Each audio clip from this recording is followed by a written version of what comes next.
Hello guys, আমি টুপন আর welcome to my channel Saturday and Sunday special. রোজকার মতো আমিও আবার চলে এসেছি আজকে নতুন একটা রেসিপি নিয়ে।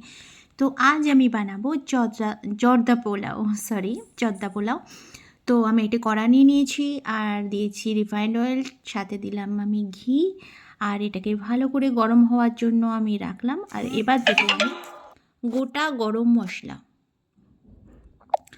তো গোটা গরম মশলা আমি দিয়ে দিয়েছি, এটা একটুখানি ভাজা ভাজা হবে। আর এখানে আছে অনেক রকমের ড্রাই ফ্রুটস, আছে কাজু কিশমিশ, আরও চেরি, টুটি ফুটি, অনেক কিছুই আছে। তো সেগুলো আমি সব দিয়ে দিলাম, আগে থেকে ধুয়ে রেখেছিলাম, জল ঝরিয়ে রেখেছিলাম।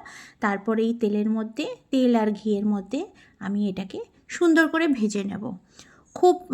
খুব ফ্রাই করতে হবে না, হালকা হালকা করে ফ্রাই করলেই হবে। তো দেখুন মোটামুটি আমার ভাজা হয়ে গেছে।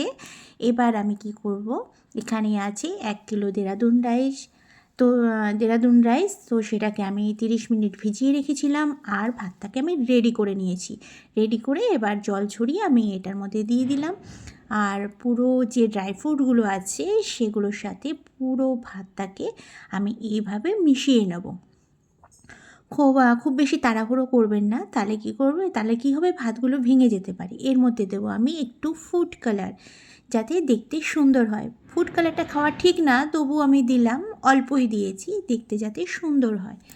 তো আমি এটা দেওয়ার পরে এটাকে ভালো করে হালকা হাতে খুন্তির সাহায্যে নাড়িয়ে চাড়িয়ে নিলাম।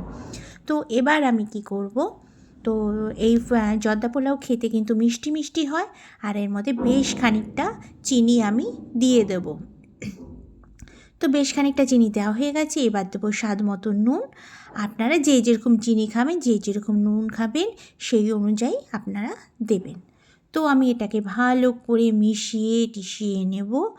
আর দেখুন ভাতটা কিন্তু বেশ ঝরঝরাই হয়েছে। আপনারা একদম গলিয়ে ফেলবেন না, ভাতটা মোটামুটি হলে আপনারা নামিয়ে ফেলবেন।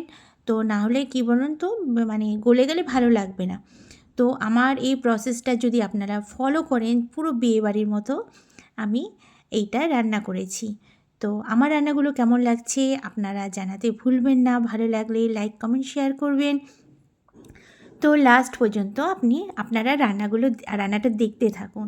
তো আমার মোটামুটি এটা হয়ে এসছে। আমি দেখুন পুরো একদম ঝুরঝুরে হয়েছে।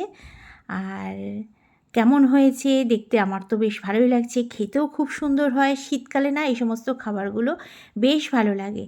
তো আমার রান্নাটা মোটামুটি ডান। এবার আমি সার্ভ করে নিয়ে আসবো আপনাদের সামনে। তো দেখুন তো সার্ভ করার পরে কীরকম লাগছে, বেশ সুন্দর লাগছে না? সুন্দর লাগলে হবে, আর এটা তো করে খেতে হবে, খেয়ে আমাকে জানাতে হবে কেমন হয়েছে। ভালো লাগলে লাইক কমেন্ট শেয়ার করবেন, আরেকটু ভালো লাগলে সাবস্ক্রাইব করবেন প্লিজ। টাটা।